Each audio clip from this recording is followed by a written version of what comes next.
วัสดีครับนี่คือรายการ Orchard Story เรื่องเล่าเขย่าวขวัญเราพบกันเป็นประจำทุกสัปดาห์อย่าลืมนะครับถ้าถูกใจฝากกดไลค์กดแชร์กด Subscribe แล้วก็อย่าลืมกดกระดิ่งเพื่อติดตามแต่สิ่งที่สำคัญโปรดใช้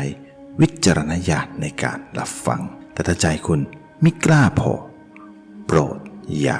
รับฟังคนเดียววันนี้ Orchard Story นำเสนอเป็น EP ที่73ทางเดิมมีแต่คนบ้าเท่านั้นที่จะทำสิ่งเดิมๆซ้ำๆแต่กลับหวังผลที่แตกต่างอัลเบิร์ตไอน์สไตน์เรื่องนี้นะครับเป็นอีกเรื่องหนึ่งที่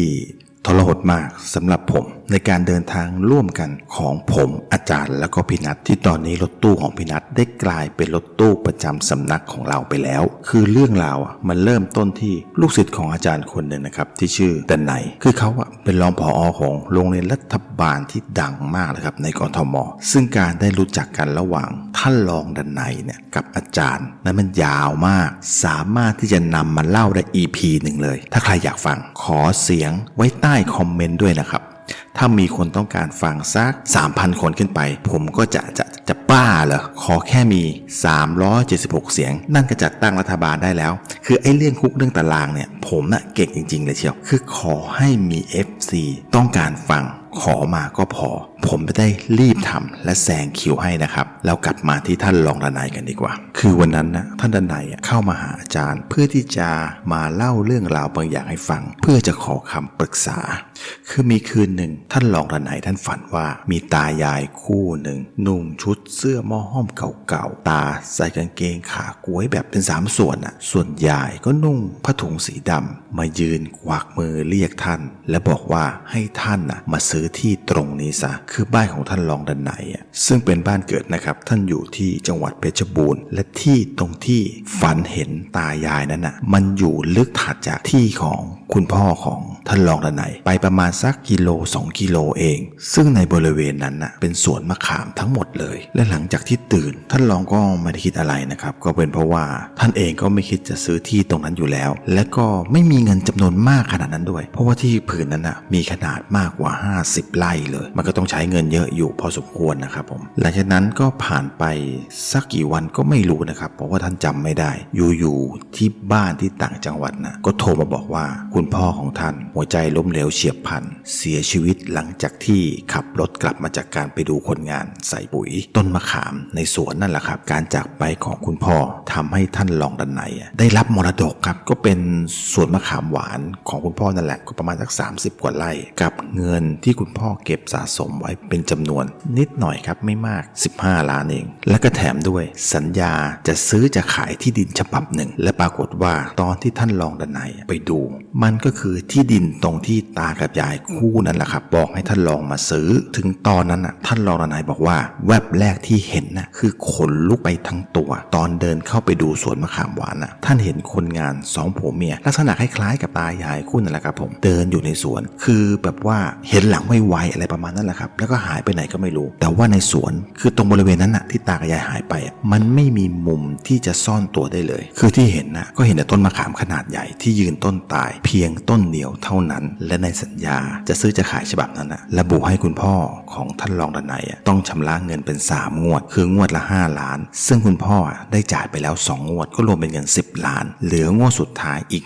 5ล้านซึ่งจะเป็นวันที่โอนกันเลยท่านรองก็เลยจัดการเรียบร้อยภายในช่วงเวลาที่ท่านลางานมา2อาทิตย์นะครับจัดการเรื่องราวที่บ้านให้เสร็จเรียบร้อยทีเดียวเลยจากนั้นท่านรองดันไนก็กลับมากรุงเทพทำงานตามปกติผ่านไปได้สักประมาณสัก3วันแล้วมันก็มีเหตุการณ์ที่ท่านรองผอ.ดันไนบอกว่าไม่ใช่ความฝันอย่างแน่นอนเพราะว่าในคืนนั้นในช่วงเวลากลางดึกที่บ้านของท่านรองดันไนซึ่งในช่วงเวลานั้นเป็นเวลานอนแล้วตามปกติของท่านเลยกับภรรยาซึ่งที่บ้านอยู่กันเพียง2คนเพราะว่าลูกสาวท่านไปเรียนปริญญาโทที่อังกฤษก็เลยทำให้ที่บ้านมีกันอยู่2คนจริงๆและในกลางดึกขณะที่หลับสนิทอยู่ท่านรองก็บอกว่าได้ยินเสียงคนคุยกันเหมือนกับว่าเขามานั่งคุยอยู่ข้างๆหูอย่างนั้นแหละท่านรองก็ลืมตาขึ้นมาแล้วก็ลุกขึ้นดูทันทีแล้วเสียงนั้น มันก็เงียบลงในขณะนั้นในห้องมันไม่มีใครเลยท่านก็เลยคิดว่าลองลงมาดูข้างล่างดีกว่ากะว่าจะมากินน้ำเย็นๆด้วยอะไรนี่แหละคือใจไม่คิดนะครับบอกเลยว่าใจไม่คิดตอนที่เปิดประตูห้องออกมานั้นก็เหมือนกับว่าท่านรองดนัยได้ยินเสียงคนคุยกันแว่วๆแล้วก็เงียบไปเลยตอนที่ท่านรองดนัยเปิดประตูออกมาท่านก็เลยเดินลงมาจากชั้นบนคือเดินลงมาเลี้ยวซ้ายตรงไปนิดเดียวก็ถึงตู้เย็นแล้วพอเปิดตู้เย็นท่านก็ได้ยินเสียงคนคุยกันอีกท่านรองก็เลยรีบหันกลับไปดูทีนี้จักกันเลยมากันแบบเป็นตัวเลยว่าได้เพราะแสงไฟจากตู้เย็นที่เปิดออกมันทำให้ท่านเห็นคน2 คนอย่าเรียกว่าคนดีกว่าเพราะว่าสภาพที่เห็นนั่นมันก็คือซากศพชายหญิงคู่หนึ่งที่สภาพศพคือเป็นซากศพที่แห้งเหมือนกับว่าตายมานานแล้วมีเศษของชิ้นเนื้อที่หุ้มกระดูกติดอยู่ที่ใบหน้าของทั้งสองไม่มีลูกตาเป็นเพียงเบ้ามันเป็นเบ้าตากลวงๆอย่างเดียวที่มีผิวหนังที่แห้งแล้วก็ฉีกออกให้เห็นสภาพกล้ามเนื้อแห้งๆที่อยู่ด้านในเพียงเท่านั้นเองส่วนเรื่องที่คุยกันท่านลองจับใจความไม่ได้แต่ว่าท่านบอกว่าคือช็อกอย่างแรงอยู่เหมือนกันนะขนาดเคยเจอผีแบบตัวเป็นๆมาแล้วแต่คราวนี้ตกใจแรงจนเผลอทำขวดน้ำเย็นที่หยิบออกมาถืออยู่ในมือล่วงลงพื้นเลยแตกกระจายทำให้ตายายคู่นั้นหันมามองที่ท่านแล้วท่านก็ถอยกรูดเลยครับทีนี้จนไปชนกับตู้หรืออะไรสักอย่างแล้วท่านก็ล้มลงตายายคู่นั้นก็ลุกขึ้นแล้วก็ค่อยๆเดินตรงเข้ามาหาท่านรองดนัยตรงนั้นเลยโดยที่ตา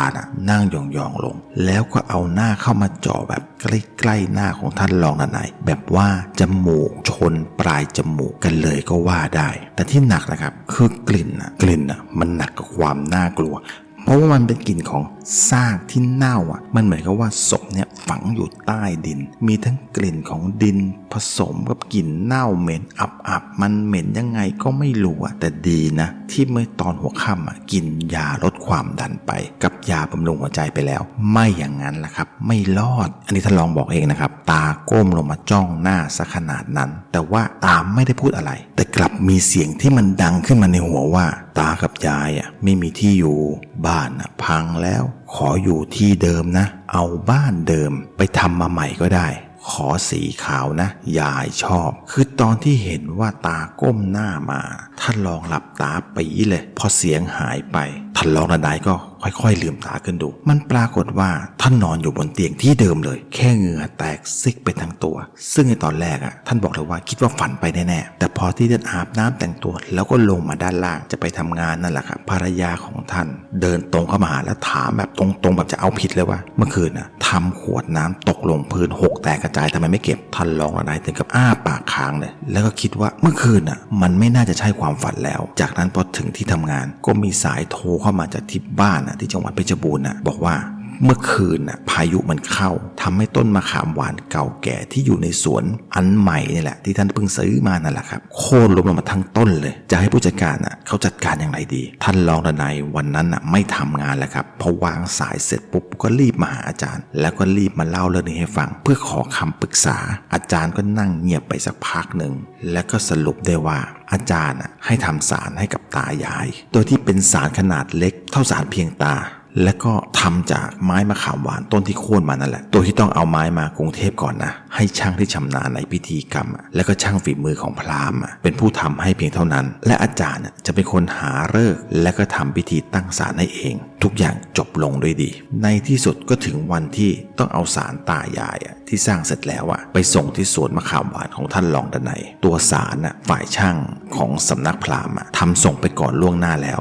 คือไปพร้อมกับศิษย์พี่ใหญ่และก็ศิษย์พี่รองนะครับส่วนอาจารย์ติดงานสร้างพระก็เลยตามไปทีหลังก็ไปห่างกันแค่ประมาณสัก12ชั่วโมงเองนะครับสรุปแล้วเนี่ยก็คือว่าไปพร้อมผมกับพี่นัทนั่นแหละซึ่งเขาบอกเลยว่าพี่นัทเป็นผู้ชำนาญทางอย่างมากในเส้นทางกรุงเทพไปเพชรบูรณ์ครั้งนี้พี่เขาบอกว่าเขาเคยขับรถบรรทุกขนมะขามหวานมาก่อนตอนสมัยหนุ่มๆหลับตาขับยังไปถูกเลยแต่พี่นัทก็มีเรื่องเล่าอีกนะครับพี่นัทเล่าว่าในตอนนั้นที่พี่เขายังขับรถบรรทุกขนมะขามหวานอยู่นั่นแหละครับมีคืนนึงตอนนั้นมันใกล้จะรุ่งแล้วประมาณตีสี่กว่าเกือบตีห้าแล้วล่ะและขานั้นหรือเที่ยวนั้นเป็นเที่ยวที่เขาวิ่งกลับไปเพชรบูรณ์และที่ผ่านมา 2-3 ปีที่เขาขนอยู่เขาไม่มีเหตุการณ์อะไรเลยพูดง่ายๆคือไม่เคยเจอ ผีอะแต่ว่าพอเขาเลี้ยวเข้าไปที่อำเภอลมเก่ามันวิ่งผ่านไปได้สัก 2-3 กิโลนะไฟหน้าของรถบรรทุก6 ล้อตู้ทึบมันสาดสว่างส่องตรงไปยังที่ถนนนะที่มันไม่มีไฟทางความสว่างมันทำให้พี่นันเขาเห็นเงา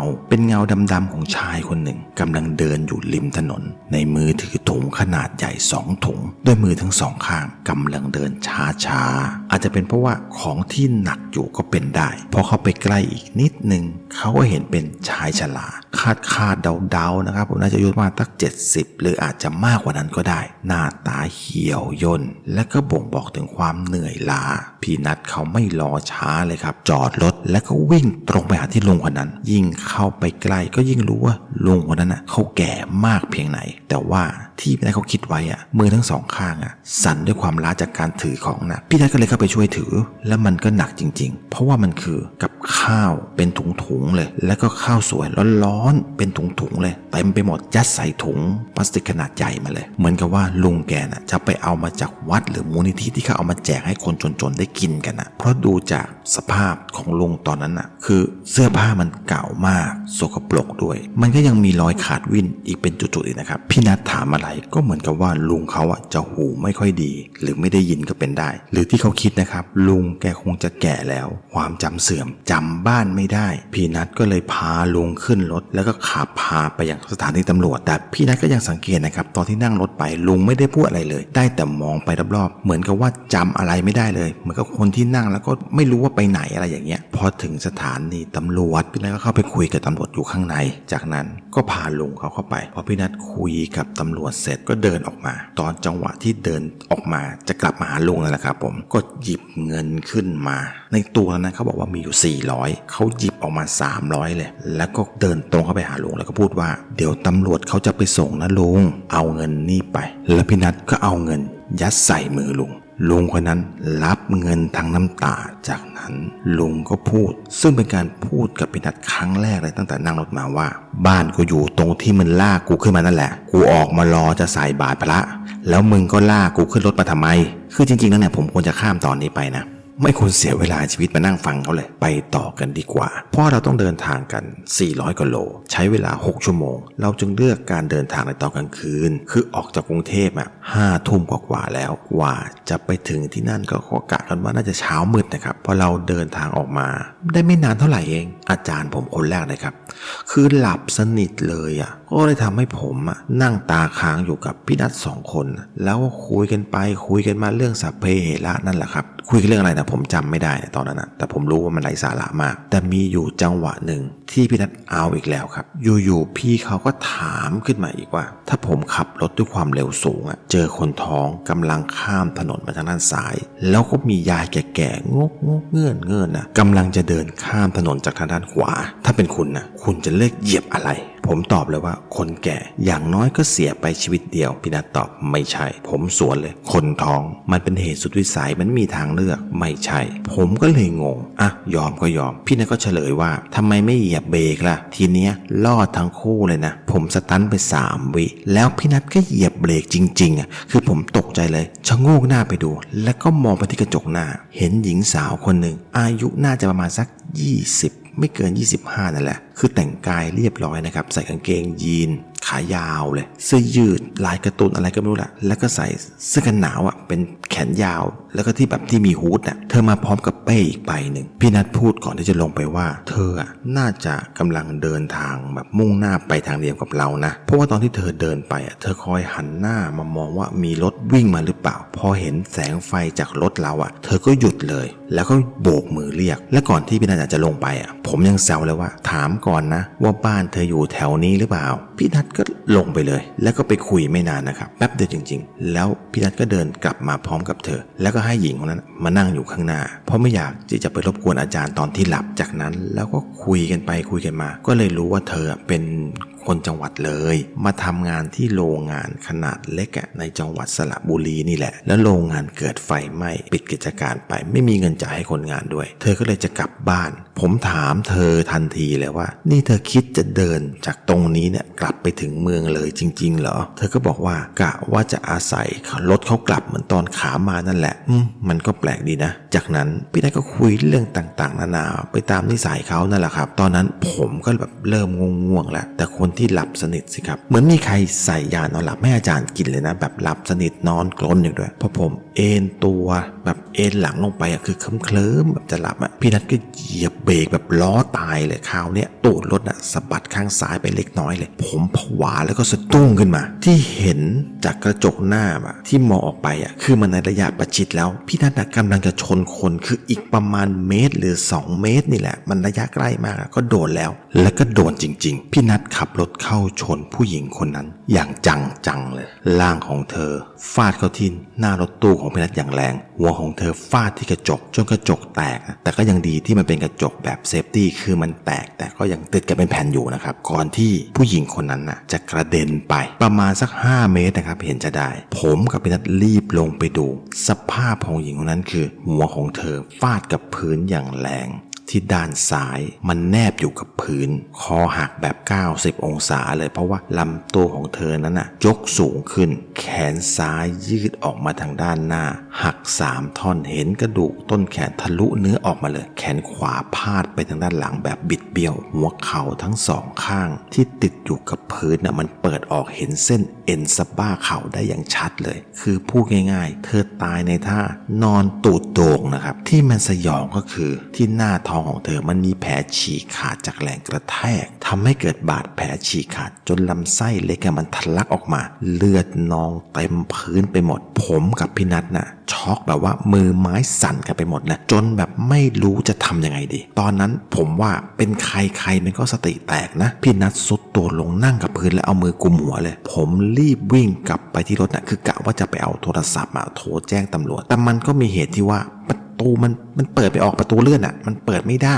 หรือว่าพี่นัทเขาล็อกเอาไว้หรือเปล่าแต่เมื่อกี้ผมก็เปิดลงมานะผมก็เลยต้องวิ่งกลับไปหาพี่นัทอีกครั้งหนึ่งเพียงแค่ผมหันหน้าไปเท่านั้นทุกอย่างมันก็เปลี่ยนไปคือศพของหญิงคนที่ถูกชนเมื่อกี้หายไปแล้วโดยที่พื้นถนนมันไม่มีเลือดแม้แต่เพียงหยดเดียวผมบอกเลยว่าผมช็อกยิ่งกว่าตอนที่ลงมาจากรถแล้วเห็นศพคนที่โดนรถชนตายซะอีกผมรีบเดินตรงไปหาพี่นัทเลยกระชากแขนก่อนให้ลุกขึ้นลืมตาดูที่ผมสัมผัสได้ก็คือขนแขนของพี่นัทลุกขึ้นมาในวินาทีนั้นเลยแล้วพี่นัทก็สั่นแขนผมข้างที่ผมจับพี่เขาอยู่นั่นแหละและชี้ให้ผมดูว่ากระจกมันกลับมาเป็นในสภาพเดิมคือเราทั้ง2 คนแทบจะไม่เชื่อสายตาตัวเองเลยในตอนนั้นแล้วเสียงประตูเลื่อนก็เปิดออกมาซะงั้นอาจารย์ครับอาจารย์เดินลงมาแล้วก็กวักมือแบบเหมือนโบกมือเรียกให้ผมกับพี่นัทขึ้นรถแล้วก็พูดมาเลยตอนนั้นว่าลงไปกันทำไมคืออาจารย์ไม่รู้เรื่องอะไรเลยเหรอเนี่ยพอผมกับพี่นัทเดินกลับมาถึงผมแหละเป็นคนที่สังเกตเห็นว่าหญิงคนนั้นที่เรารับขึ้นมาหายไปไหนเธอหายตัวแบบไร้ร่องรอยและเธอไปยังไงผมก็เลยเล่าเรื่องนี้ให้อาจารย์ฟังอาจารย์ก็ตอบด้วยเสียงเรียบๆเป็นคำตอบที่สั้นมากคือว่าไม่รู้เลยว่ามีคนขึ้นมาบนรถแล้วก็ไม่รู้เลยว่าเมื่อกี้ชนคนตายแล้วคือหลับแบบว่าหลับแบบไม่รู้เรื่องอะไรเลยจริงๆเหรอครับอาจารย์ไม่รู้จริงๆแต่ตอนนี้รู้อย่างเดียวคือปวดท้องรีบไปเถอะข้างหน้ามีปั๊มแวะด่วนเลยพี่นัทเขายังคงมือสั่นใจสั่นอยู่เลยตอนที่ออกรถไปจากจุดตรงนั้นเราเดินทางกันต่อไปสัก5 นาทีเห็นจะได้เราก็เห็นปั๊มน้ำมันของคนไทยที่โลโก้เป็นรูปเปลวไฟสีฟ้านะครับเราเข้าไปจอดส่งอาจารย์ที่หน้าห้องน้ำเลยพี่นัทก็เลยได้โอกาสขับรถไปเติมน้ำมันพอไปจอดตรงหัวจ่ายเด็กปั๊มก็วิ่งมาเหมือนปกตินะครับพี่นัทก็ลดกระจกลงแล้วก็บอกกับเด็กปั๊มว่า B20 1,000 เด็กปั๊มบอกสวนมาทันทีเลยว่าหมดพี่นัทก็เลยเปลี่ยนเป็น B10 เด็กปั๊มคนเดิมก็บอกว่าพี่ต้องไปอีกหัวจ่ายหนึ่งอยู่ถัดไปพอพี่นัทไปถึงหัวจ่ายถัดไปตามที่บอก เด็กปั๊มคนเดิมก็ค่อยๆเดินมาหาพี่นัทที่รถอีกพี่นัทก็เลยบอกว่าเอาB10,000เด็กปั๊มคนเดิมมันทำหน้านิ่งๆแล้วก็พูดว่าหมดพี่นัทบอกว่าอาการสั่นจากการกลัวผีเนี่ยหายไปแต่ที่สั่นเพราะอยากจะลงไปตืบไอเด็กปั๊มหน้านิ่งคนนั้นมากกว่าสุดท้ายก็ต้องอดกันไว้แล้วก็บอกว่างั้น B7 ล่ะมันก็ยังคงทำหน้านิ่งๆแล้วก็พูดตอบกลับมาว่าอยู่หัวจ่ายถัดไปพี่นัทยังอดทนได้อยู่ก็เลยขับรถไปพอถึงจุดไอเด็กปั๊มคนเดิมก็ตามมามันเดินอย่างสบายใจมากแล้วก็ไม่รอช้าให้พี่นัทพูดซึ่งมันชิงพูดก่อนเลยว่าหมดพี่นัททนไม่ได้ทีนี้ใส่แบบไม่ยั้งเลยครับว่าไอตอนที่ถามทำไมไม่บอกว่าน้ำมันหมดปั๊มแล้วจะเปิดเอาไว้เนี่ยทำเพื่อมึงปิดไปเลยเด็กปั๊มทำหน้าจ่อยเล็กน้อยแล้วก็ยังอุตส่าห์เถียงเบาๆว่าก็พี่ถามแต่น้ำมันว่ามีแบบนั้นแบบนี้หรือเปล่าผมก็บอกว่ามีแต่ว่าพี่ไม่ได้ถามนี่ว่ามันมีขายหรือเปล่ามันยังจะเถียงอีกพี่นัทแบบว่าถึงขีดสุดแล้วเด็กปั๊มก็รีบบอกเลยว่ายังมีน้ำมันดีเซลพรีเมียมอยู่แต่ว่ามันอยู่ตู้จ่ายแรกหัวจ่ายที่2เลยครับพี่คือพี่นัทสุดๆแล้วนะแต่ว่ายังเห็นกับหน้าอาจารย์ก็เลยใจเย็นแล้วก็ค่อยๆขับรถไปที่หัวจ่ายตัวที่2อย่างที่มันบอกตู้แรกคือตรงนั้นคือตอนที่เข้ามาเลยแล้วก็บอกเด็กปั๊มไอ้คนเดิมที่วิ่งตามมาว่าพรีเมียมเต็มถังพี่นัทเปิดฝาถังเด็กเอาหัวจ่ายใส่ให้แต่ว่ามันแค่แป๊บเดียวแล้วเด็กก็เดินกลับมาบอกว่าเรียบร้อยครับพี่นัทก็ยังบอกว่าเร็วดีนะให้มันได้อย่างนี้สิพี่นัทเริ่มอารมณ์ดีแล้วเท่าไหร่ครับน้อง50 บาทครับเด็กปั๊มตอบในทันทีเลยผมกับพี่นัทพูดพร้อมกันเลยว่าทำไมมันแค่นั้นเองเด็กทำหน้าจ่อยเล็กน้อยแล้วก็พูดขึ้นว่าก็น้ำมันเหลือแค่นี้นะครับมันหมดแล้วอันนี้หมดของจริงครับพี่นัทกำลังจะอ้าปากพอดีว่าอาจารย์กลับมาพอดีพี่นัทก็เลยอั้นความข้องใจไปแล้วก็รีบขับรถออกไปอาจารย์ก็เลยบอกว่าข้างหน้าก็มีปั๊มอีกอย่าโมโหไปเลยนั่นก็ทำให้พี่นัทสงบลงไปได้เยอะจากนั้นเราก็ผ่านมา2 แยกตอนนั้นมันก็ประมาณตี 2 กว่าแล้วครับเราเห็นปั๊มอีกปั๊มหนึ่งซึ่งคนละยี่ห้อกันนะครับปั๊มเนี่ยเป็นรูปใบไม้ดูผู้คนเยอะแยะถ้านับจากเวลาแล้วเนี่ยรถบรรทุกทั้งเล็กทั้งใหญ่จอดนอนกันเยอะเลยพี่นัทก็จัดการเข้าไปเติมน้ำมันเต็มถังเลยและที่สำคัญคือรับประกันความผิดพลาดคือถามก่อนเลยว่าน้องมีน้ำมันขายใช่ไหมคือเด็กปั๊มก็หน้านิ่งๆเหมือนกันนะครับมองตรงๆไม่ได้ตอบอะไรแล้วแค่พยักหน้าจากนั้นก็เติมน้ำมันกันจนเสร็จเรียบร้อยแล้วก็กลับเข้าสู่ทางหลักมุ่งหน้าเดินทางกันต่อผมจำไม่ได้แล้วว่าเราวิ่งมาไกลแค่ไหนหรือว่านานแค่ไหนแต่ว่าอยู่พี่นัทก็เรียกผมด้วยท่าทีลุกลี้ลุกลนยังไงไม่รู้แต่พอผมชะโงกหน้าเข้าไปหาที่ตรงกลางช่องว่างระหว่างที่นั่งคนขับกับที่นั่งด้านหลังนะครับพี่เขาพูดว่าคือมันมีคนวิ่งตามรถผมมองที่หน้าใหม่รถของพี่นัทคือตอนนั้นเราวิ่งอยู่ที่แบบว่า100นิดแล้วใครมันจะมาวิ่งตามทันพี่นัทก็เลยเอนตัวติดเบาะซึ่งทำให้เห็นว่ามันมีจริงๆสภาพคือเป็นหน้าคนซึ่งผมดูแล้วนั่นมันต้องเป็นผู้หญิงแน่ๆขอแก้ข่าวเลยนะครับว่าเธอไม่ได้วิ่งตามแต่เธอลอยตามรถตู้มาต่างหากสภาพหน้าที่เห็นคือมันเป็นศพแบบสดๆเลยใบหน้าสภาพบิดเบี้ยวคือกระโหลกมันเบี้ยวไปทางด้านซ้ายใบหน้าเหมือนกับว่าครูดกับพื้นถนนคือมันถลอกจนเนื้อหายไปเห็นกระโหลกขาวๆได้อย่างชัดเลยและเลือดสดๆมันค่อยๆไหลทะลักออกมาอย่างต่อเนื่องลูกตาข้างซ้ายที่มันทะลักทะหลนออกมามันก็ปลิวไปตามแรงลมพร้อมกับเลือดนั่นแหละส่วนดวงตาขวามันถูกทับจนแตกและเลือดก็ไหลอาบเต็มหน้าไปหมดเลยในขณะที่พี่นัทกำลังเร่งเครื่องหนีขึ้นเร่งเครื่องหนีผีผมก็มาปลุกอาจารย์เลยบอกว่าอาจารย์ครับมีเรื่องแล้วครับอาจารย์ไม่ลืมตานะครับอาจารย์แค่พูดว่าเหมือนกับคนแบบซึมเสือเรื่องอะไรคือผีมาครับอาจารย์ยังคงงวงเงียตอนที่ตื่นขึ้นมาแต่ก็ไม่ได้ลืมตาแบบเต็มๆนะครับแล้วก็บอกว่าเขามาทำไมล่ะผมได้แต่นึกเลยนะครับคือนึกในใจว่าผีนะครับอาจารย์มันไม่ใช่เพื่อนเรียนสมัยวัยรุ่นจะได้ชวนเข้ามานั่งคุยบนรถหรือว่าถามว่าเอ้ยมาไหมไปไหนอะไรอย่างเงี้ยพอหันไปอีกทีอาจารย์หลับไปแล้วคือผมในใจคิดไม่รู้ว่าไปอดหลับอดนอนที่ไหนมานะแต่แล้วอาจารย์ที่หลับอยู่ก็บอกให้ผมหลับตาแล้วก็พนมมือขึ้นจากนั้นก็เดินท่าทั้ง4และอาจารย์ก็ได้สอนพระเวทเพียง4 คำเท่านั้นพอผมเดินท่าทั้ง4จบครบ36 รอบผมก็เปล่งพระเวท4 คำนั้นออกไปพอสิ้นเสียงของพระเวทพี่นัทก็บอกว่า มันไปแล้วแต่พอผมลืมตาขึ้นดูใช่ครับเธอไปจากกระจกหน้าด้านข้างตรงหน้าต่างคนขับไปแล้วแต่ไปอยู่ตรงกระจกหน้าแทนพี่นัทร้องเฮ้ยขึ้นมาเสียงลั่นรถเลยอาจารย์ก็ยังคงคอนเซปต์เดิมคือไม่ลืมตาขึ้นมาอีกแต่พูดกับผมว่าเอาไม้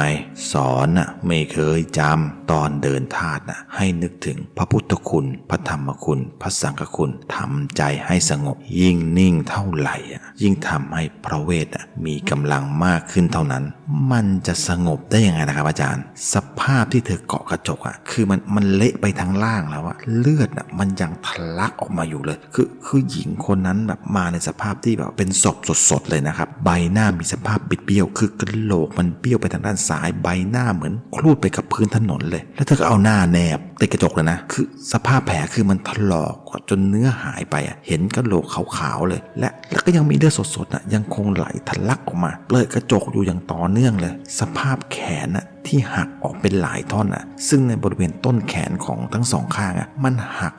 จนกระดูกมันทิ่มทะลุเสื้อกันหนาวออกมาได้เลยภาพขาทั้งสองข้างที่มันบิดเบี้ยวและหมุนเป็นเกลียว2 รอบมันหงิกงอแปะอยู่ที่กระจกหน้ารถคือตอนนั้นผมไม่รู้ว่าพี่นัทตั้งสติได้หรือว่าช็อกจนตาค้างไปแล้วแต่รถมันก็ยังวิ่งอยู่ผมรีบกลับมานั่งที่เดิมและเริ่มต้นใหม่คือเริ่มต้นเดินธาตุใหม่อีกครั้งแล้วก็ทำตามที่อาจารย์บอกคือนึกถึงพระพุทธคุณพระธรรมคุณพระสังฆคุณตอนแรกผมนึกถึงแต่แบบว่าพระประธานองค์ใหญ่ๆที่เราเห็นตามวัดดังๆต่างๆไปมาก่อนที่จะเดินธาตุจบผมเห็นรูปหน้าเสียนปู่ลอยเข้ามาเต็มเลยแล้วผมก็เลยเปล่งพระเวทออกไปแล้วพี่นัทก็พูดขึ้นเบาๆว่ามันไปแล้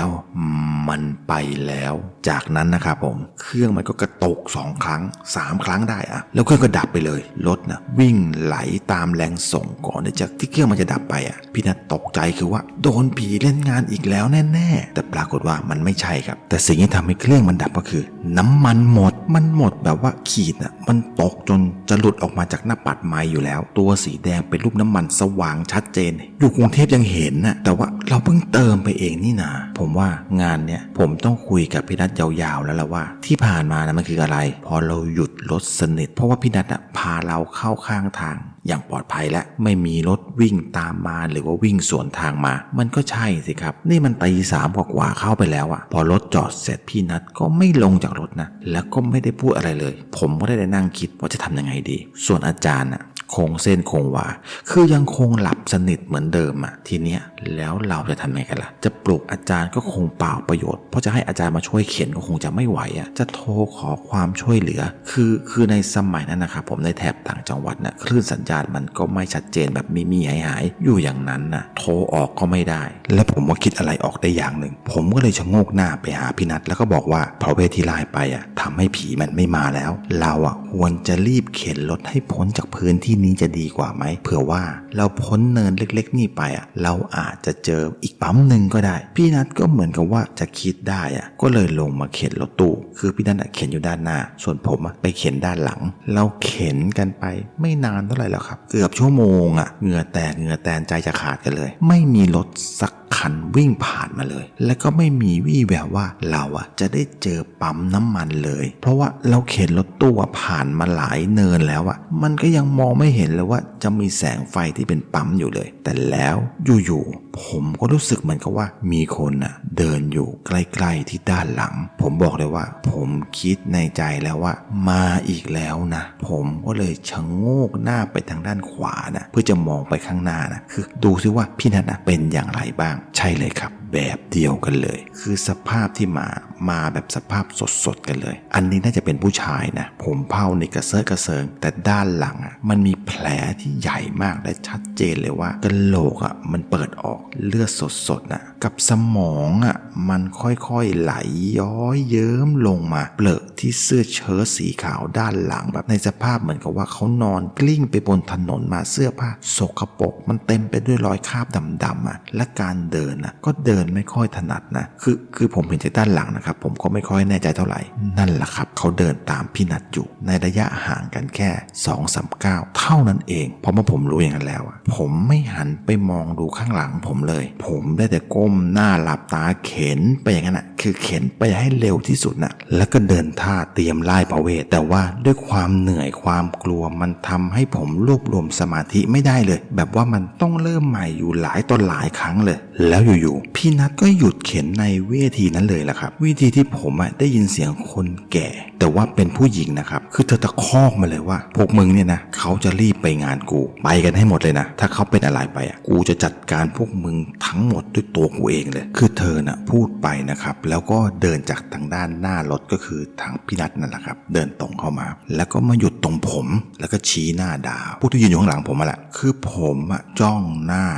ยายคนนั้นแบบตาค้างเลยคือยายมาในสภาพที่ไม่ได้น่ากลัวเหมือนอย่างที่ท่านรองดนัยเล่าเลยยายมาในสภาพที่เป็นหญิงแก่ผอมๆคนหนึ่งเท่านั้นอยู่ในชุดนุ่งขาวห่มขาวผมสีดอกเราคือสีเทาอ่อนๆนะครับมันรวบตึงแล้วก็มวยเป็นก้อนไปอยู่ด้านหลังท่าทางแข็งแรงมากเลยมายืนชี้หน้าผีอยู่ข้างๆผมอย่างนั้นพอผมหันกลับไปดูที่ด้านหลังว่าแกชี้อะไรนั่นนะครับหัวใจจะวายผมคือแข้งขาอ่อนไปหมดเลยแบบว่ามากันเพียบเลยดูแล้วเนี่ยสภาพคืออย่างที่เห็นนะครับมันน่าจะต้องเสียชีวิตจากอุบัติเหตุแน่ๆเพราะว่าเขาเหล่านั้นสภาพแต่ละคนดูแล้วเหมือนกับว่ามันชุ่มไปด้วยเลือดสดๆทั้งหมดเลยพอยายพูดจบตาก็เดินมาสมทบแบบว่าตาหน้าตาแบบเป็นผู้ใหญ่ที่หน้าตาดุแล้วก็ไม่ได้พูดอะไรเลยแต่มือแกชี้หน้าพวกผีนั้นด้วยพวกผีตายโหงริมทางพวกนั้นก็ค่อยๆหายตัวไปทีละตัว2ตัว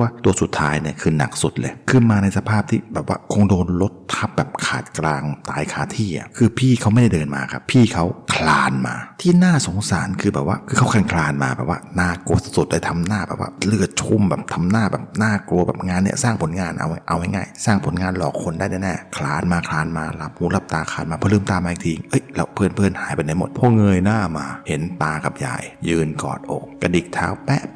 ปะมองลงมาพี่ก็จ้องอยู่สัก 2-3 วิจากนั้นมันน่าสงสารคือว่าคือแกพยายามที่จะคลานกลับตัวไปคลานดิ้นตุกคือมันอย่างทุลักทุเลมากคือเห็นแล้วก็แบบจะขำก็ไม่ได้แบบมันน่าสงสารพอกลับตัวได้ก็คลานหนีแบบว่าไม่คิดชีวิตแล้วแล้วก็ค่อยๆหายตัวไปพอผมหันกลับมามองที่ตากับยายคู่นั้นก็หายตัวไปเหมือนกันผมกับพี่นัททั้งเหนื่อยทั้งหมดแรงหิวข้าวด้วยแล้วก็ยังคงไม่หายจากอาการที่เจอผีแต่มองกลับไปที่อาจารย์หลับพลิ้มนอนนิ่งยิ้มเชียผมก็คงต้องฝันดีแน่ๆเลยนะตอนที่เรากำลังนั่งหมดหวังกันอยู่มันก็มีแสงไฟส่องเข้ามามันส่องเข้ามาสะท้อนกระจกมองหลังตรงคนขับนะครับสว่างจ้าเลยแล้วผมก็หันไปดูก็เห็นว่าเป็นมอไซค์แล้วก็มีคนแบบดับเครื่องแล้วก็ลงมาซึ่งผมคาดว่าน่าจะเป็นเด็กนะเพราะว่าตัวมันเล็กเหลือเกินแล้วก็จริงๆด้วยเป็นเด็กผู้ชายครับผมอายุไปสัก15-16นี่แหละสภาพเหมือนกับว่าเป็นคนแถวๆนั้น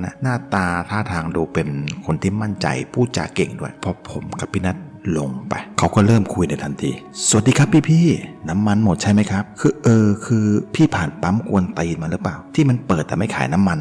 พี่ผ่านมาแล้วใช่ปะมันไม่ขายให้พี่ก็เลยมาเติมที่ปั๊มเด็กมันแบบว่ามันเหมือนสภาพเป็นใบ้ถามอะไรก็ไม่พูดพี่นัทก็งงผมก็ยิ่งงงตามว่าน้องมันรู้ได้ยังไงพี่นัทไม่ได้ตอบอะไรไม่ได้พูดเลยนะครับแค่พยักหน้าเฉยไอ้น้องคนนั้นมันก็เสียงลั่นขึ้นมาเลยว่านั่นไงพี่โดนผีหลอกแล้วพี่รู้ไหมว่าปั๊มนั้นมันล้างไม่มีคนอยู่มาเป็น10 ปีแล้วมันมีคดีพี่คือมันมีเรื่องคือตอนนั้นตำรวจเขาไปจับไอ้พวกขายามันยิงกับตำรวจในปั๊มเลยพี่ตอนที่ไปจับมันเพราะขายาทั้ง3 คนมันตายยกแก๊งพอมันตายเสร็จปุ๊บมันก็ออกมาหลอกทุกวันทุกคืนเลยจนไม่มีใครไปเติมน้ำมันปั๊มมันก็เลยเจ๊งแต่ว่าผีมันก็ยังไม่ยอมหยุดหลอกนะพี่คือผมคัดขึ้นมากลางลำเลยน้องเป็นคนใช่ไหมออกมาอย่างเงี้ยไม่กลัวเหรอแล้วเราออกมาทำไมกันล่ะนี่มันดึกมากแล้วนะเด็กคนนั้นมันตอบอย่างไวเลยไม่กลัวครับพี่ผมอยู่ที่นี่มาตั้งแต่เกิดละเจอผีมาทุกตัวละเอาที่เขาเจอกันบ่อยๆนะพี่เป็นผู้หญิงพี่แบบขออาศัยรถไปด้วยและพอขับรถไปเนี่ยรถคันนั้นก็ชนเธอซึ่งเป็นเธอคนนั้นนั่นแหละพี่นัดถึงกับหน้าซีดเลยเธอบอกว่าโรงงานของเธอเจ๊งใช่ไหมแล้วไฟไหม้ แต่ความจริงแล้วเธอโดนหลอกมาขายแล้วเธอก็หนีออกมาแล้วเธอมาโบกรถเพื่อจะอาศัยกลับแต่ว่าคนขับมันดันตกใจที่อยู่ดีเธอโผล่มาชนเธอเต็มเลยแล้วก็หนีไปพี่นัทถึงกับซุดตัวลงนั่งยองๆเลยผมก็ได้ย้ำอีกครั้งนึงว่าไอ้น้องสาบานนะว่าเป็นคนจริงๆนะเด็กคนนั้นก็หัวเราะนะครับผมบอกว่าผมเจออย่างเงี้ยทุกเคสก็จะคิดว่าผมไม่ใช่คนไม่เชื่อพี่จับตัวผมเด็กแล้วเด็กคนนั้นก็ยื่นแขนมาให้ผมจับตอนนั้นผมมือขวายื่นไปจับแต่มือซ้ายผมกำปู่เหรียญปู่นะครับผมเอาไว้แน่นเลยพอโดนตัวน้องมีที่ประจรตัวยังอุ่นอยู่เลยครับซึ่งทำให้ผมมั่นใจคำถามสุดท้ายแล้วไอ้น้องออกมาทำไมไอ้น้องคนนี้มันตอบไปดีมากเลยครับมันบอกว่าคนเราพี่ก็ต้องทำมาหากินงั้นเราเข้าประเด็นกันเลยครับผมมีโปรโมชั่นนำเสนอผมมีน้ำมัน5 ลิตรอยู่2 ถังปกติแล้วเนี่ยผมขายถังละ500วันนี้วันเดียวคืนนี้คืนเดียวเท่านั้นผมให้ราคานี้กับพี่คนเดียวอย่าไปบอกใครโปรโมชั่นพิเศษซื้อ1แถม1เท่ากับว่าพี่จะได้น้ำมัน10 ลิตรในราคา500 บาทเพียงเท่านั้นรีบตัดสินใจก่อนหมดมีเวลาหมดโปรได้ครับพี่เราให้เวลาเพียง10 นาทีเท่านั้นนี่มันดูรายการขายตรงในทีวีเยอะเกินไปหรือเปล่าเนี่ยสุดท้ายผมก็ต้องยอมจ่ายเงินไปคือผมบอกตรงๆนะครับหลังจากเหตุการณ์ที่ผ่านมาเนี่ยผมก็ยังไม่เชื่อเลยว่าไอ้น้องคนนี้มันเป็นคนจริงๆแต่ว่าผมก็ไม่ได้รู้สึกอะไรนะครับตอนที่อยู่ใกล้ๆหรือว่ามีภาพอะไรเข้ามาในสมองผมเลยหรือว่ามันจะดึกมากแล้วก็ได้ผมก็เลยเหนื่อยมากแล้วก็ทำให้ผมจับความรู้สึกอะไรไม่ได้เลยจากนั้นเราก็เดินทางต่อไปเพื่อจะไปเจ็บใจกันอีกรอบหนึ่งพอเราออกมาจากจุดตรงนั้นได้เพียงแค่สักไม่ถึงกิโลนะผมว่านะคือมันเป็นทางโค้งนะครับคือมันไม่ได้โค้งแบบโค้งไปเลยนะมันค่อยๆโค้งทีละน้อยนะครับผมและเราก็มาเจอปั๊มอีกปั๊มหนึ่งการเจอปั๊มนั่นมันไม่ใช่สิ่งที่ทำให้เราเจ็บใจครับแต่สิ่งที่ทำให้เราเจ็บใจก็คือตอนที่เด็กปั๊มมันวิ่งเข้ามาหาเรานั่นแหละและสิ่งที่เราได้เห็นก็คือเด็กปั๊มคนที่วิ่งมาก็คือไอเด็กคนตะกี้ที่เพิ่งขายน้ำมันให้เราไปนั่นแหละครับเมื่อมันเห็นเรา2 คนมันยิ้มเลยคือที่แท้มันทำงานที่ปั๊มนี้ช่วงดึกมันก็จะให้เพื่อนมันเฝ้าหัวจ่ายส่วนตัวมันเอาน้ำมันใส่แกลลอนแล้วก็วิ่งไปขายให้ไอ้พวกที่โดนผีหลอกที่ปั๊มจนน้ำมันหมดเหมือนกับผมเลยแล้วยังไงรถที่ซื้อน้ำมันไปแล้วมันก็ต้องวิ่งผ่านมาทางนี้แล้วก็ต้องเติมปั๊มมันอยู่ดีผีหลอกยังไม่พอผมยังโดนคนหลอกอีกแล้วเนี่ยมันเป็นกรรมเวรจริงๆจากนั้นเราก็นั่งทำใจกันแป๊บหนึ่งก่อนจะออกเดินทางไปกันอย่างเงียบๆ2 คนเราไปถึงที่หมายนะครับก็ประมาณสัก6 โมงกว่าได้พอไปถึงทุกอย่างก็จัดเตรียมเอาไว้อย่างเรียบร้อยแล้วพี่นัทผมใช้คำว่าสลบจะดีกว่าส่วนผมสลบไม่ได้คือมันมึนคือหลับตื่นอยู่ตลอดเวลาเพลียมากเลยหยิบของผิดของถูกส่งให้อาจารย์และผมก็มาตื่นเต็มตาตอนที่อาจารย์ท่องพระเวทเชิญตายายเข้าสุสานนั่นแหละครับคือเป็นตายายคนเดียวกันกับที่ช่วยผมกับพี่นัทเมื่อคืนนี้เลยสีหน้าของ2 ตายายดูสดใสมีความสุขมากภาพที่เข้ามาในหัวผมมันเป็นภาพชุดพอจบพิธีมันก็เกือบ11 โมงแล้วผมแอบอาจารย์กับศิษย์พี่ทั้ง2ไปหลับที่รถกับพี่นัทนั่นแหละครับอันเนี้ยมันคือความฝันแน่ๆเพราะว่าตายายขึ้นมานั่งบนรถแบบว่านั่งอยู่ตรงหน้าผมเลยคือเหมือนนั่งคุยกันนะครับผมและยายก็ถามผมว่าเหนื่อยไหมลูกขอบใจมากนะแล้วตายายก็หายไป